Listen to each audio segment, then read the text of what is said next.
राज्याचे आरोग्यमंत्री तानाजी सावंत यांनी पुन्हा एकदा वादग्रस्त वक्तव्य केलेलं आहे। राष्ट्रवादी काँग्रेस पार्टीबरोबर बळजबरीने आम्हाला बसावं लागतं, त्याच्यानंतर बाहेर पडल्यानंतर आम्हाला ओकारी येते, अशा पद्धतीचं वक्तव्य त्यांनी केलं। खरं तर तानाजी सावंत यांचं असं वक्तव्य ऐकून घेण्याची आम्हाला अजिबात आवश्यकता नाही।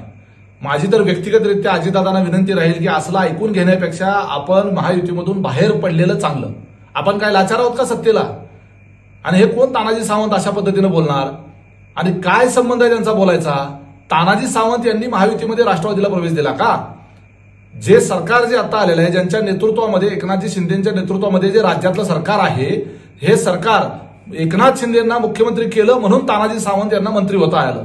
आणि त्या एकनाथ शिंदेंना मुख्यमंत्री कोणी केलं तर ते भारतीय जनता पार्टीच्या शीर्षस्थ नेत्यांनी ते केलं। आणि त्याच भारतीय जनता पार्टीच्या शीर्षस्थ नेत्यांनी अजितदादांना आणि राष्ट्रवादी काँग्रेस पार्टीला महायुतीच्या सोबत घेतलं। तो निर्णय देशाचे पंतप्रधान नरेंद्र मोदी साहेब असतील, अमित शहा असतील किंवा भारतीय जनता पार्टी असेल, त्यांनी तो घेतलेला निर्णय आहे।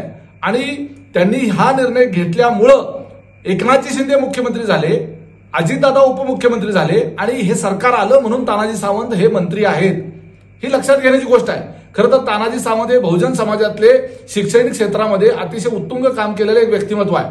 शून्यातून मोठं विश्व निर्माण केलेला व्यक्ती म्हणून आम्हाला सुद्धा त्यांचा अभिमान वाटायचा, परंतु त्यांची ही अशी वक्तव्य ऐकल्यानंतर आम्हाला सुद्धा त्यांची लाज वाटते। ही काय बोलण्याची भाषा झाली? या पद्धतीनं जर तानाजी सावंत किंवा अजून कुणीही बोलणार असेल तर राष्ट्रवादी काँग्रेस पार्टी ऐकून घ्यायला मोकळी नाही। माझी त्यामुळं माझ्या पक्षातल्या वरिष्ठ नेत्यांना विनंती आहे की आपण स्वाभिमानी आहोत, आपण काय कोणाच्या घरचं खात नाही आहोत।